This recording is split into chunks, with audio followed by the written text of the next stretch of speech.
Hello and welcome to Ensemble Conversations with me, Mark Kilmurry, Artistic Director of the Ensemble Theatre. A year ago, I was chatting to Artistic Director Lee Lewis of the Queensland Theatre during our first lockdown, and we asked where we'd be in a year's time. Well, here we are in a year's time, and my guest is Artistic Director of the Queensland Theatre, Lee Lewis. Morning, Lee. Good morning, Mark. I can't believe it's How a are you year. doing?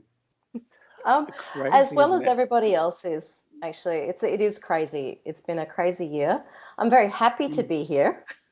I'm very happy Yes, for this theatre still to be functioning.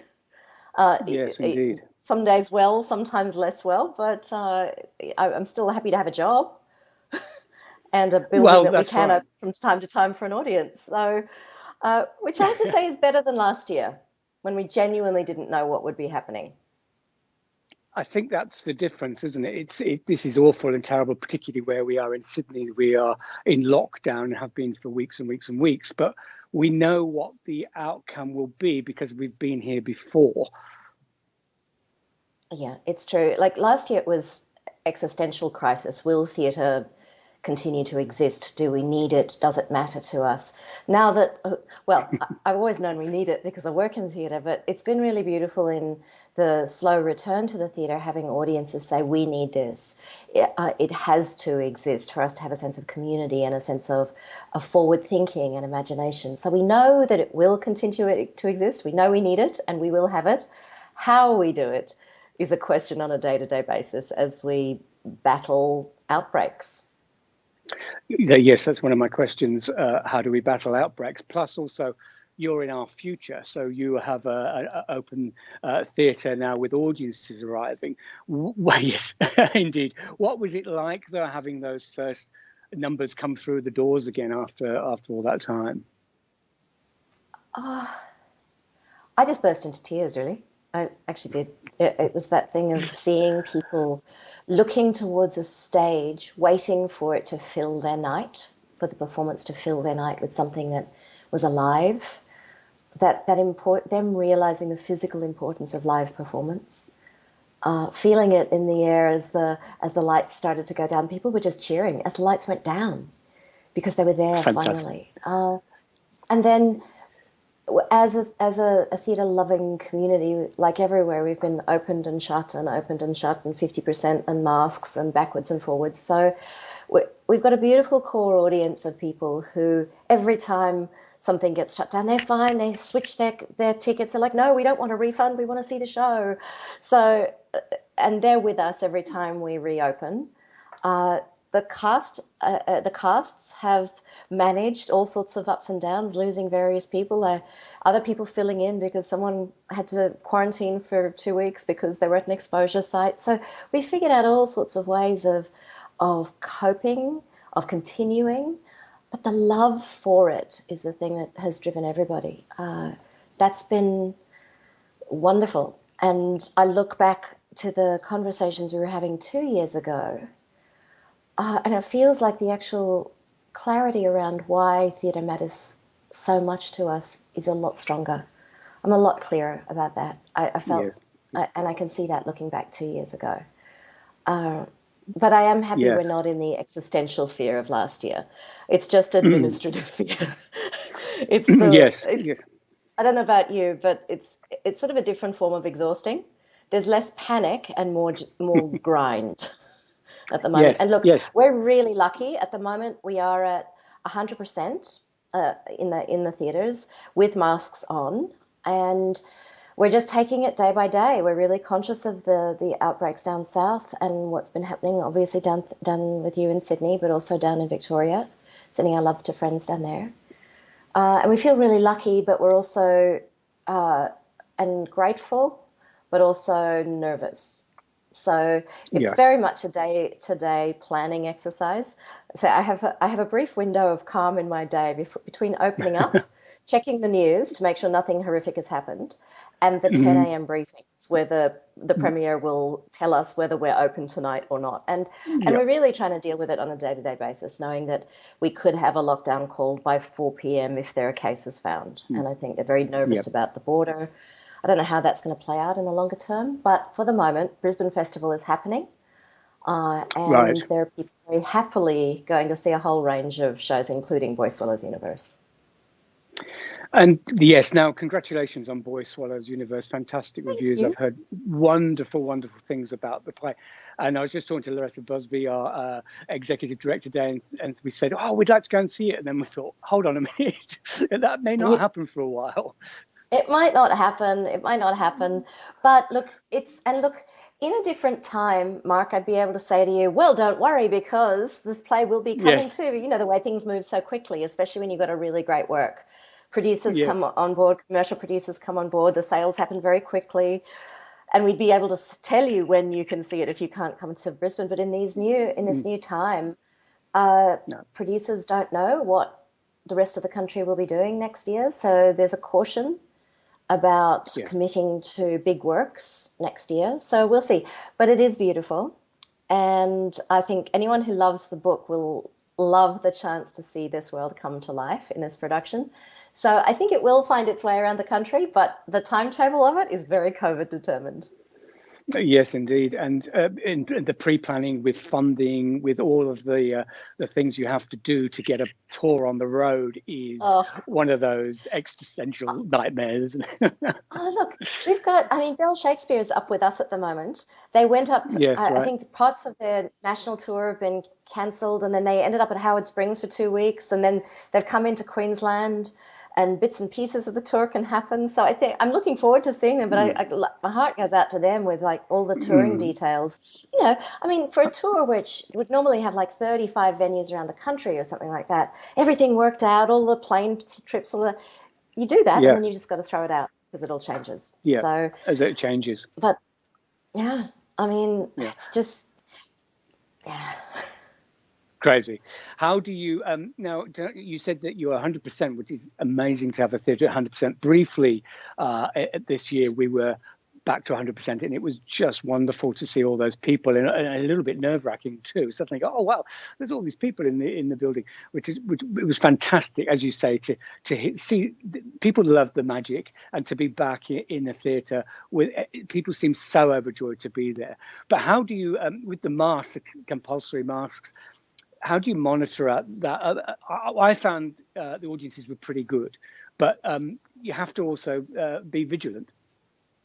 Now, there's also one or two in a particular crowd that just doesn't want to do it. Less so now, but as people have found masks that fit them better, that they're more comfortable with, there was lots of cheating, because we can have a glass of wine in the theatre and you can take your mask off if you're drinking. So there are people holding a wine glass next to their face. Which is sort of against the spirit of the whole thing about keeping everybody safe. But look, and actually it was really interesting, our front of house staff getting better at how to ask people to put their mask back on, or carrying signs around saying, please always wear your mask. Things like that. We've found different ways of communicating with people, but it's also I think as people are being vaccinated, I think they're actually enjoying the feeling of safety, and I think that's brought back a bit more of a tolerance of masks, actually, because they go, look, I may be vaccinated, but I could be carrying it and give it to someone else. And so it's a sense of taking care of everybody else as well, having vaccinated. So it's an evolving conversation, but we've mostly had really, really cooperative people, which has been great. That's fantastic. Yes, same. Plus the vaccinations, what the vaccination passes is an interesting concept, and could be a potential nightmare and a minefield. But the idea that you'll have a vaccination stamp in your passport, or however it would be, to get into the theatre, what's your take on that?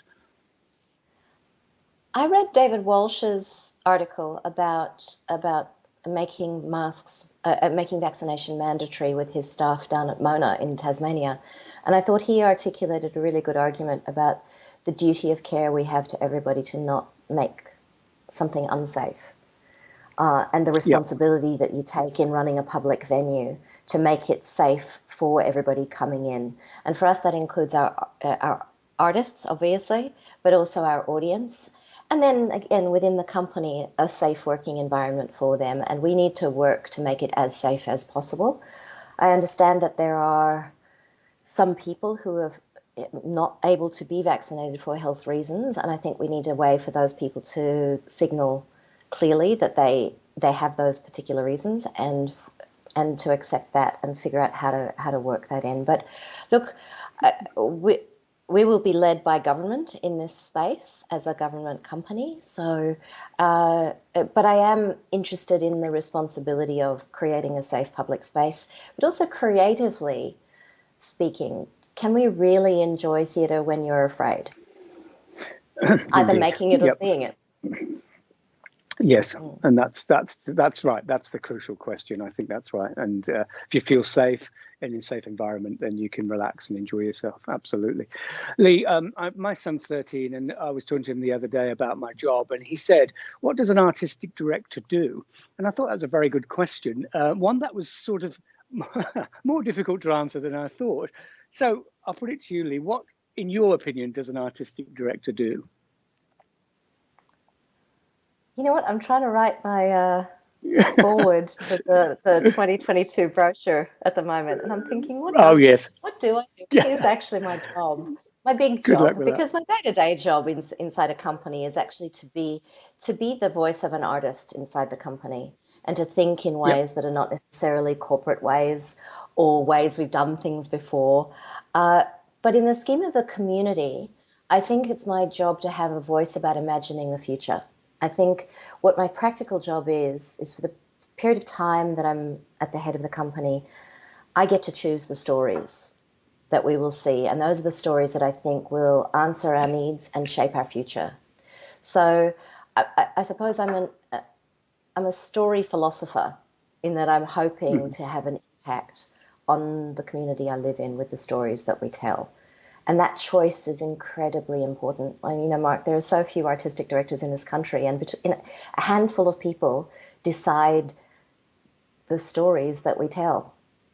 It's incredibly powerful and incredibly important. It's a bit slippery from time to time, and yes, obviously, it's influenced by personal taste. But I think part of the job is to be very open to voices that are not your own. Because obviously, as a director, I could choose the plays that I want to do, pitch them to companies and direct them in different ways. But that's me as a director sending out things I believe in to an audience I want to reach. As an artistic director, I've got to find stories that will speak to people who are not necessarily me. So I've got to be the imagined first audience for all of the stories and make sure I'm being the eyes and ears for the whole community. And that's a big challenge in a community that is, names on the door, Queensland theatre. It's not just Brisbane. And it's a huge state with a lot of different topographies and cultures and languages. And I go, okay, how do I genuinely listen for all of those people and find stories that speak to all of them? So it's culturally quite a significant leadership position. And some days, I'm sure you know, it's a heavy job, and some days it's a very light job. Can be, yeah, absolutely. I like that title, though, Story Philosopher. I'd like that, Mark Kilmurry, Story Philosopher. I think that sounds fantastic. Artistic director in brackets. Maybe it's making me feel a little bit old, but I don't know. I think that's what I've spent my life doing, is actually emotionally, psychologically connecting to stories, and then trying to find a way to make them happen so that they can reach a lot more people than me. And I think you're right, that responding to plays that an audience will respond to, rather than your response, even if you think it's a terrific play, it's more, actually, I think this is going to go really well with our subscribers because it's this sort of play. What you think in the midterm, it doesn't matter. It's how that production's going to go over with a vast majority of audiences, which is the trick, I think. And all of our different audiences within our big audience. Stories appeal to different people in different ages of their life. So making sure that young audiences are pulled into some stories and older audiences are pulled into other things. What is the varying wisdom on offer inside the plays, and who is that wisdom speaking out to and hopefully drawing in? So it's in any year, you only have I don't know, how many shows do you program in a year? 10 shows in a year and 2 cabarets, mostly. Yeah.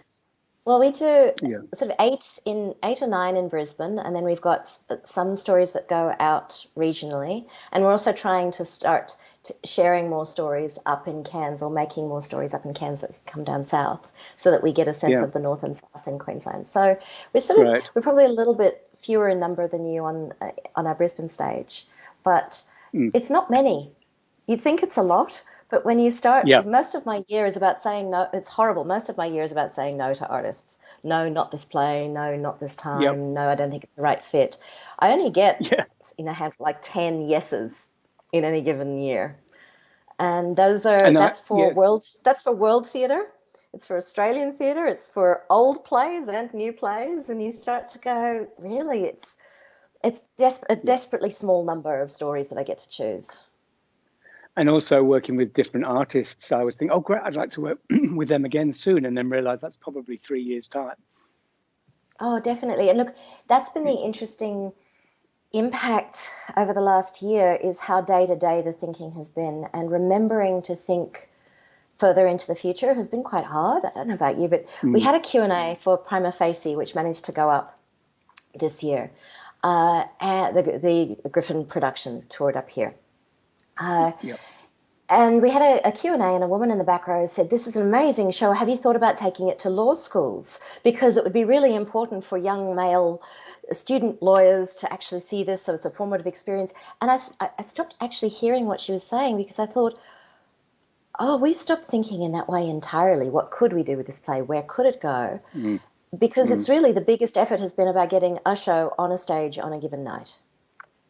Yep. And it's been so short term in its thinking, necessarily so, but that question about what is our vision for future works and how they can unfold and go out further, we haven't had time or space to think about that. And I realized I've got to get back to thinking about that, because 23, 24 is where Yes. the lack of thinking will tell. So my head's firmly in 23, fascinated as to what we can start to do then, when hopefully all of the cities have got past the programming impacts of COVID. Like, all the plays that have been Yep.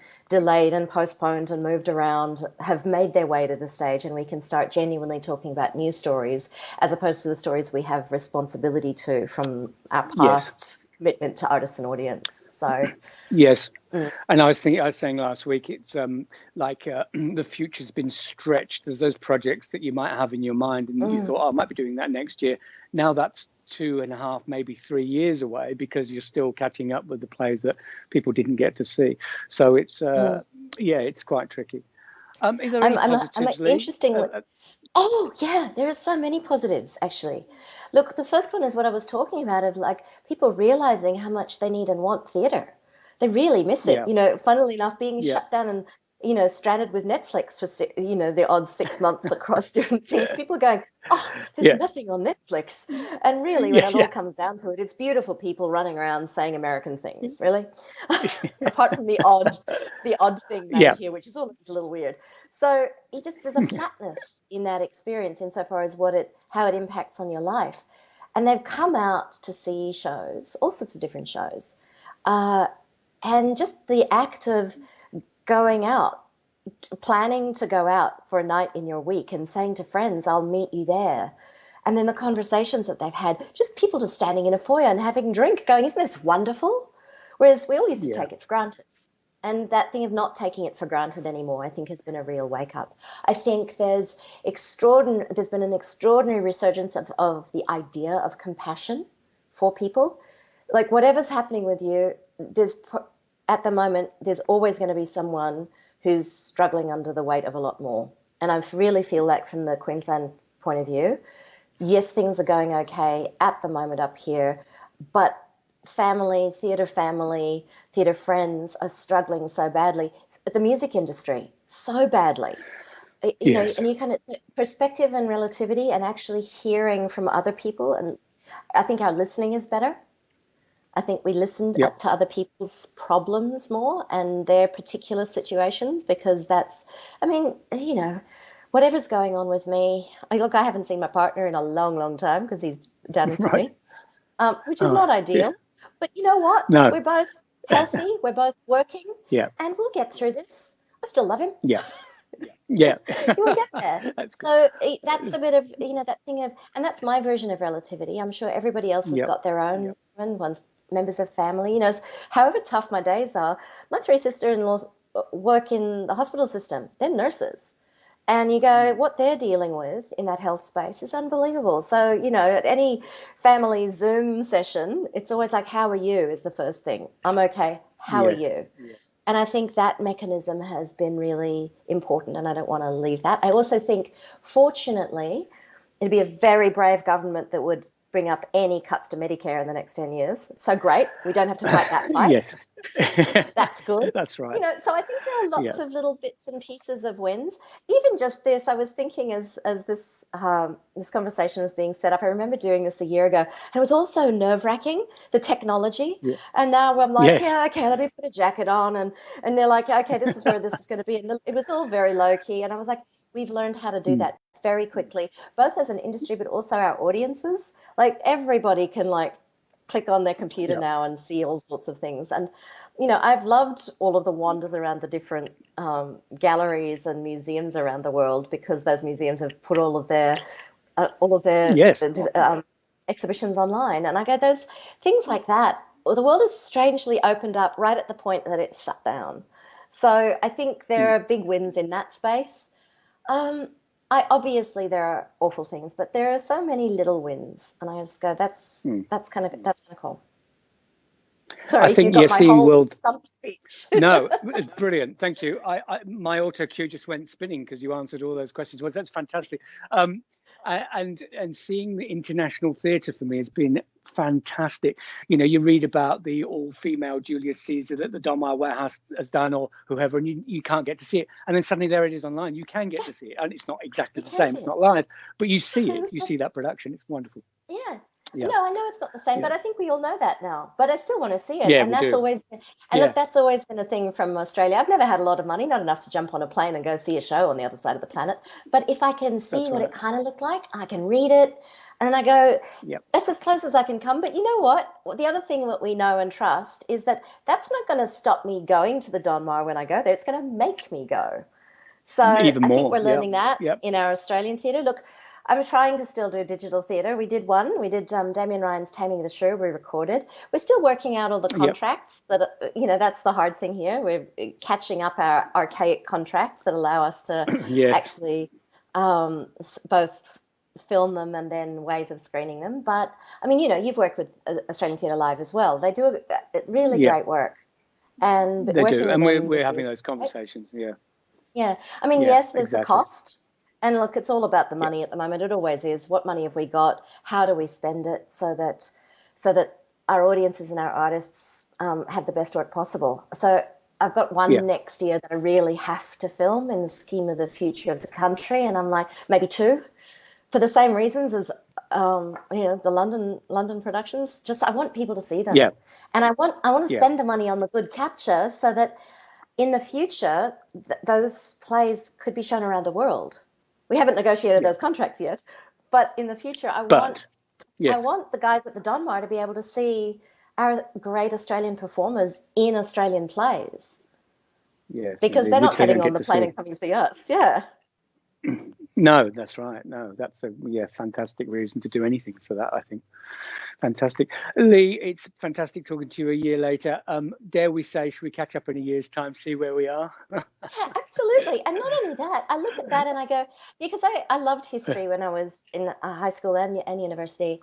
Yeah, and that question of going back to primary sources, all of these conversations, which we will store and keep and file away, 20, 50, 100 years from now, people will find ways to access them and go, oh, those are the actual people talking in the actual time about this. And, it was really weird. Again, 2022 brochure I'm writing, I was kind of like, what do I say about this time? And I was thinking about, well, where were we in 1920? And I kind of went, oh, yeah, right, 1922.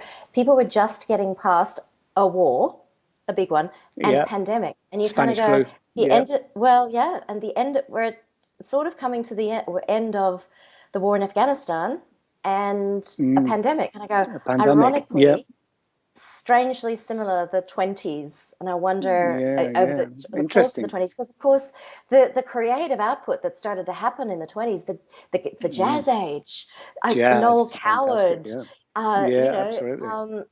Ulysses was written, all of those things, and so I'm looking forward to like a fountain of creativity. I don't expect it right now, because I think it's unfair on our artists to expect them to be brilliant when we're all caught in this. But as it ends, so we'll start to see those artists actually thinking in different ways. And I'm thinking 23, 24, there'll be some really amazing work on stage.